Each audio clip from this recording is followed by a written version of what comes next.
नमस्कार साथियों, आप सभी का स्वागत है हमारे चैनल वन वे स्टडी पे। हार्दिक अभिनंदन है आप सभी का। तो आज हम जानेंगे क्लास 6 की एनसीईआरटी हिस्ट्री चैप्टर फर्स्ट।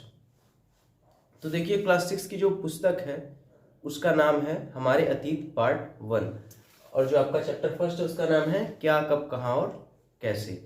तो पिछले क्लास में हमने जाना था कि क्या बेसिक इंट्रोडक्शन रहेगा, क्या फंडामेंटल रहेगा, जिसके बाद हमको आगे एनसीईआरटी पढ़ने में बहुत ज़्यादा सहूलियत होगी। तो कीवर्ड्स हमने कुछ कुछ जान लिए थे।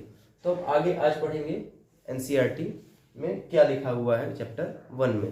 तो देखिए, एनसीईआरटी जो है ये आपका बेस क्लियर करती है, जिससे आगे आपको हिस्ट्री पढ़ने में सहूलियत हो। ये कंप्लीट प्रिपरेशन नहीं है, ये है आपका फंडामेंटल, आपका बेसिक जो आप समझ लेंगे तो आगे आपको पुस्तक जो और हैं, रेफरेंस बुक्स हैं, उनको पढ़ने में बहुत ज़्यादा सहूलियत मिलेगी। देखते हैं चैप्टर 1 में क्या डिस्कशन रहेगा। तो चैप्टर 1 जो है, इसमें पहला डिस्कशन रहेगा अतीत के बारे में क्या जान सकते हैं। तो अतीत क्या है कि मनुष्य ने जो कालक्रम बिताया हुआ है, जो समय इससे पहले बिताया है, जो संघर्ष किया है, जो उसके रीति रिवाज रहे हैं, वो सब अतीत में आता है।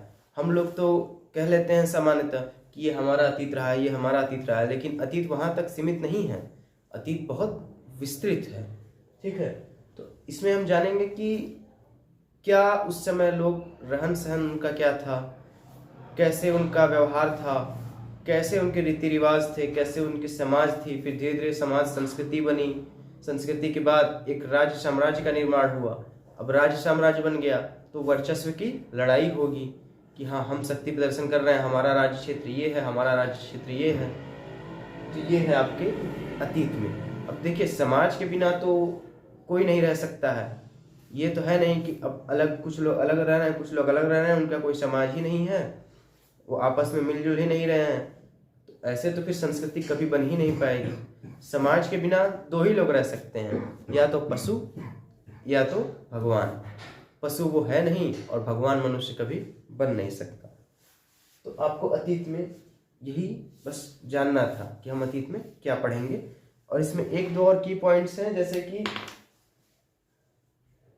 उनका भोजन किस प्रकार का था, उनका समाज किस प्रकार का था,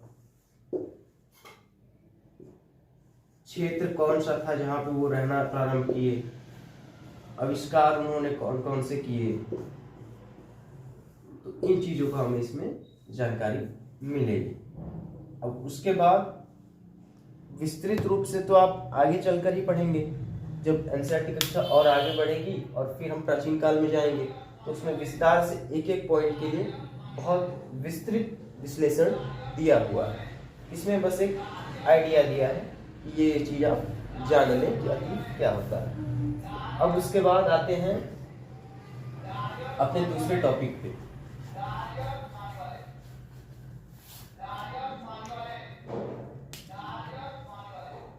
तो दूसरा है कि लोग कहाँ रहते थे। तो कहाँ रहते थे?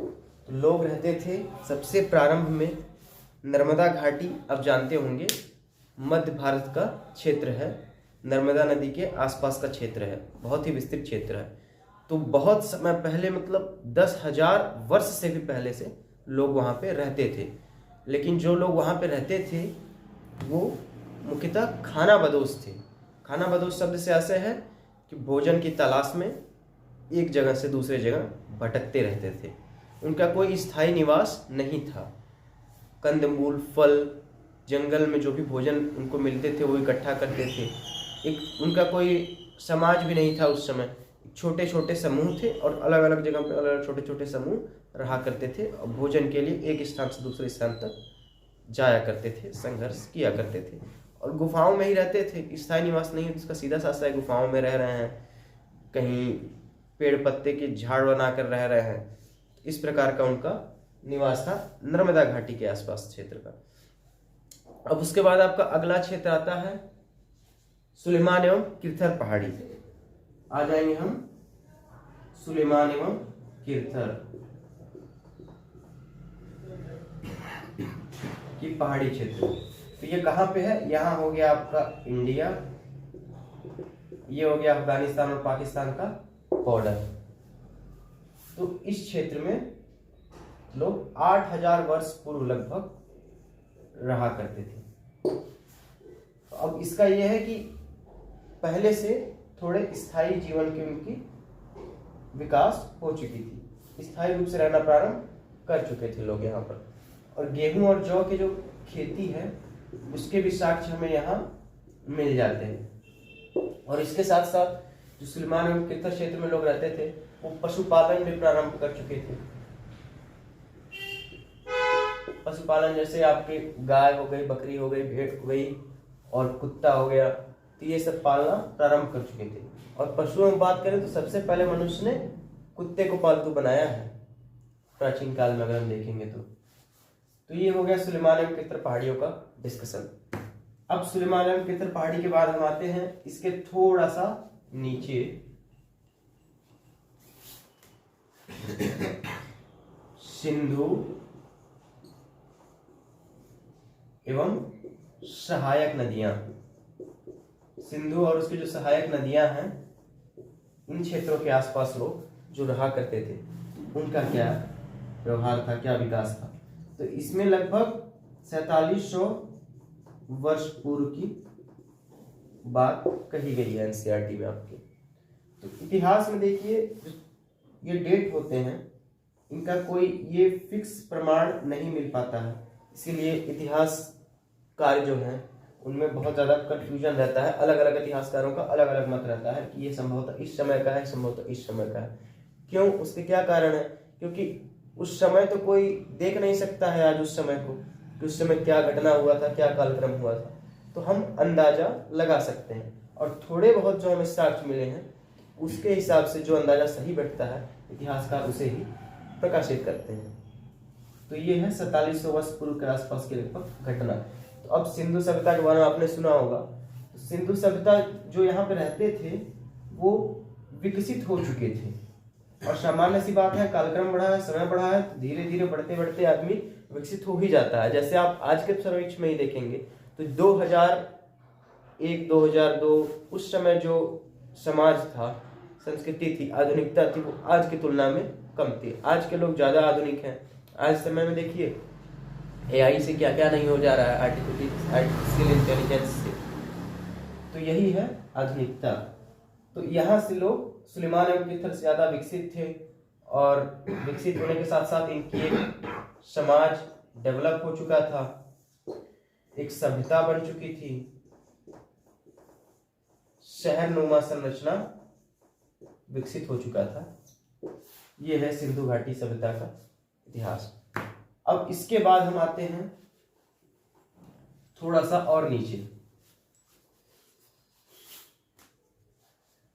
गंगा एवं सोन हो गई और अन्य सहायक नदियां हो गई। तो देखिए गंगा एवं सोन के पास जो सभ्यता के हमें साक्ष्य मिले हैं वो मिले हैं 2500 वर्ष पूर्व के। तो साधारण सी बात है कि ये उससे भी ज्यादा विकसित होंगे। तो इस समय एक राज्य क्षेत्र बन चुका था, एक विस्तृत संस्कृति का निर्माण हो चुका था और जो हम कहते हैं वर्चस्व की लड़ाई वो इस समय प्रारंभ हो गई थी। क्योंकि साधारण सी बात है, अगर मान लीजिए पहले लोग कबीले में रह रहे हैं, कबीले से धीरे समाज बना, समाज के बाद एक उनका विस्तृत क्षेत्र फिक्स्ड हो गया, उसके बाद वो अपना शक्ति प्रदर्शन करेंगे ही करेंगे, अपने वर्चस्व की लड़ाई लड़ेंगे, संघर्ष प्रारंभ हो जाता है इस समय। तो ये है गंगा एवं सोन नदी।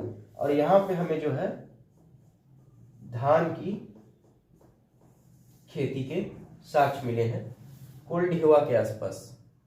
कोल्डिहवा एक क्षेत्र है जो इलाहाबाद से कुछ दूरी पर स्थित है, वहीं पे हमें धान की खेती के साक्ष्य मिले हैं। और धान की खेती के साक्ष्य एक जगह और मिले हैं, कहाँ?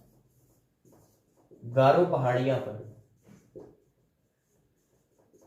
गारो पहाड़ी कहाँ पर है? तो ये असम के क्षेत्र, जो भारत का असम वाला क्षेत्र का नक्शा है, इसमें इस क्षेत्र पर गारो पहाड़ियाँ मिलती हैं। तो यहाँ पर भी हमें धान की खेती के साक्ष्य मिले हैं। तो ये हो गई इनकी बात। अब बढ़ते हैं आगे।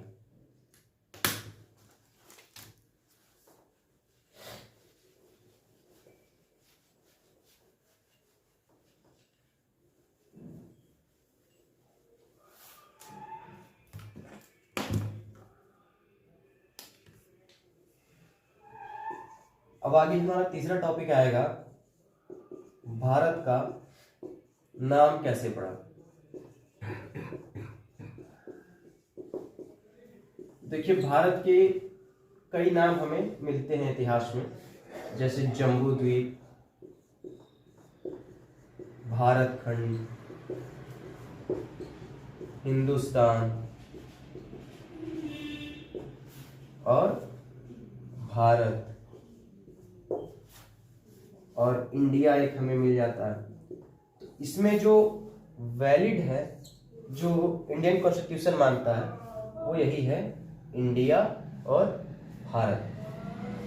और जम्बू द्वीप माना जाता है कि पुराने समय में जो जम्बू के वृक्ष हैं उनकी अधिकता थी भारत में, उस कारण इसका नाम जम्बू द्वीप पड़ गया। तो अब देखते हैं कि भारत नाम कैसे पड़ा और इंडिया नाम कैसे पड़ा। तो भारत के पीछे एक कहानी है कि बहुत समय पहले, प्राचीन समय में, एक कबीला रहा करता था जिसको हम भरत कहते थे, और वो बहुत ज़्यादा वर्चस्व वाला था, उसका बहुत अधिक वर्चस्व था इस क्षेत्र पर। तो इस वजह से इनका नाम पड़ गया भारत। अब इंडिया का क्या है? तो इंडिया के परिप्रेक्ष्य में जो ईरानी हैं और जो यूनानी हैं, ये जब भारत आए यात्रा में, तो इन्होंने सिंधु को उच्चारण करने में उनके शब्द की क्या हुई गलती, और वो सिंधु को बोलते थे इंडू या इंडस। उस कारण इसका नाम फिर धीरे धीरे शब्द में सुधार हुआ और हो गया इंडिया। वो इंडिया किसे कहते थे? जो सिंधु नदी है, इसके जो पूर्ववर्ती क्षेत्र अर्थात अपना भारत, इसको वो कहते थे इंडिया। तो इस तरह से हो गया भारत का नाम कैसे पड़ा।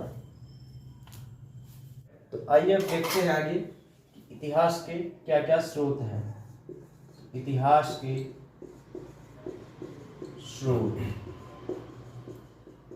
क्या क्या हैं, चौथा टॉपिक है हमारा। तो इतिहास के स्रोत में देखिए, सबसे पहले आपका आ जाएगा पांडुलिपि, जिसके बारे में हमने पिछली कक्षाओं में भी चर्चा किया था। तो पांडुलिपि जो होता है वह ताड़पत्र या भोजपत्र पर लिखा हुआ होता है, इतिहास का अंकन होता है। आप जब एनसीईआरटी पढ़ेंगे तो उसमें चित्र दिया हुआ है इसका कुछ इस प्रकार से, और यहाँ इतिहास का अंकन होता है। एक प्रकार की पुस्तक है पांडुलिपि। तो भोजपत्र क्या है कि भुर्ज नामक एक पेड़ है जो हिमालय के पर्वतीय क्षेत्र पर मिलता है। तो उस पेड़ की छाल जो है उसको निकाली जाती है, उसकी घिसाई होती है, और उसकी एक विधि है बनाने की। उसके बाद वह तैयार होता है और उस पर इतिहास का अंकन होता है। तो ये बहुत प्राचीन समय से होता आ रहा है। तो हमें कई सारे पांडुलिपियों के साक्ष्य मिले हैं, कई पांडुलिपियाँ मिली हैं, लेकिन वह उतनी अच्छी अवस्था में नहीं है कि विस्तार से हमको उसके बारे में जानकारी मिल सके। लेकिन एक समय का अनुमान तो लगाया जा सकता है कि यह पांडुलिपि किस समय की है, क्या वर्णन करना चाहती है। हालांकि पांडुलिपियों के साथ एक बहुत बड़ी समस्या है कि यह कालक्रम के अनुसार, समय के अनुसार धीरे धीरे नष्ट होने लगते हैं। ये बहुत लंबे अवधि तक सस्टेन नहीं कर पाते हैं, नहीं रह पाती है। तो ये है आपकी पांडुलिपि। अब पांडुलिपि के बाद अगला इतिहास के साक्ष्य क्या है वो देखते हैं। तो अगला आपका इतिहास का साक्ष्य आएगा अभिलेख। इसका भी बेसिक हमने कल देखा था।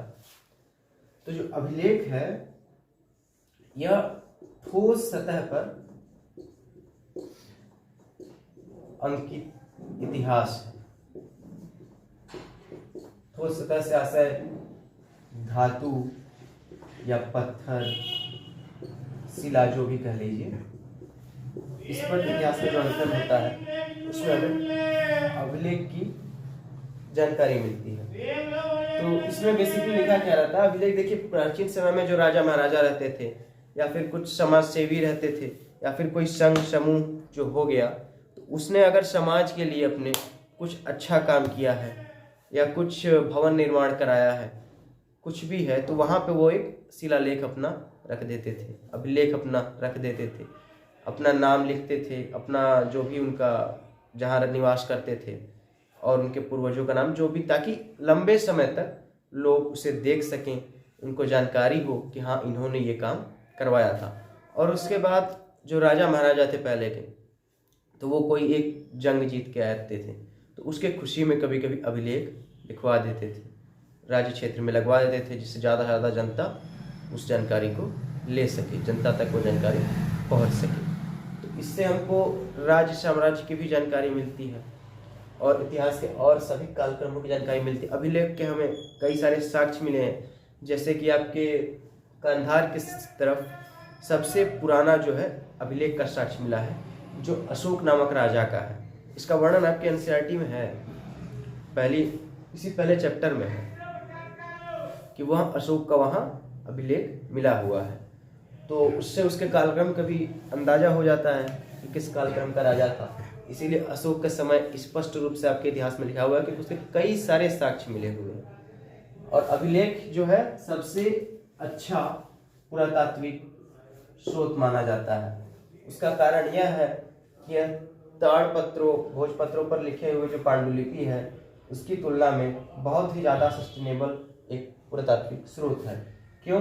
क्योंकि यह पत्थर पर, शिला पर लिखा हुआ है, तो इसके खराब होने, नष्ट होने का तो कोई आशंका है नहीं, इसलिए यह बहुत अधिक टिकाऊ है और बहुत ज़्यादा विस्तृत और सटीक हमें इतिहास की जानकारी देता है। अब आते हैं आपके अगले इतिहास के स्रोत पे।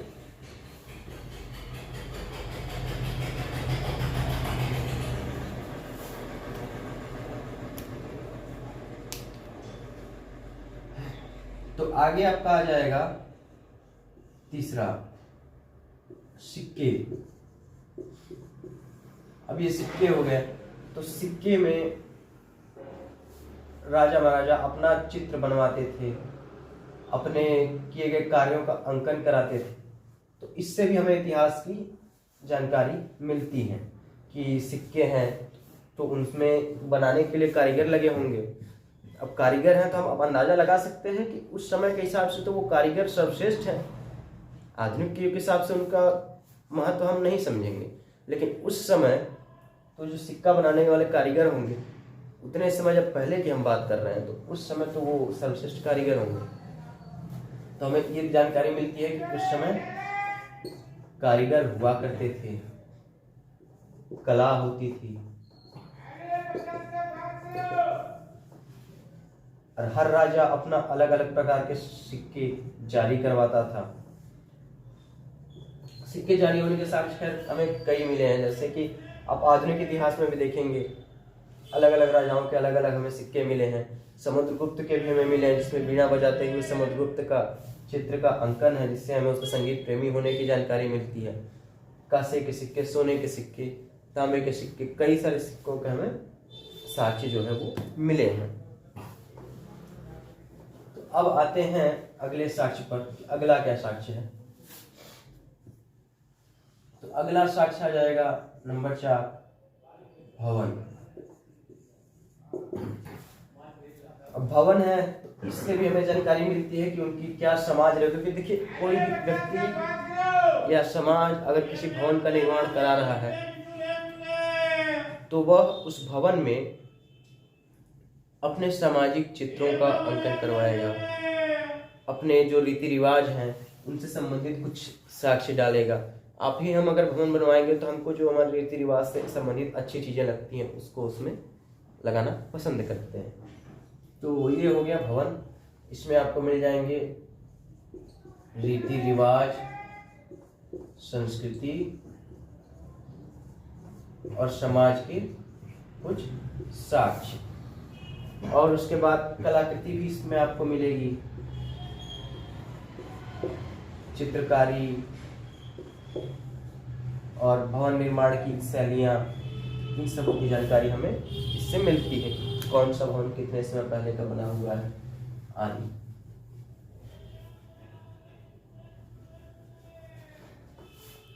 अब आगे बढ़ते हुए हम इतिहास के स्रोत के बाद समय की बात करते हैं कि कालक्रम बीसी और एडी, तो इसके बारे में हमें क्या एनसीईआरटी में जानने को मिलेगा। तो ये है आपका 5वां और अंतिम टॉपिक, बीसी और एडी।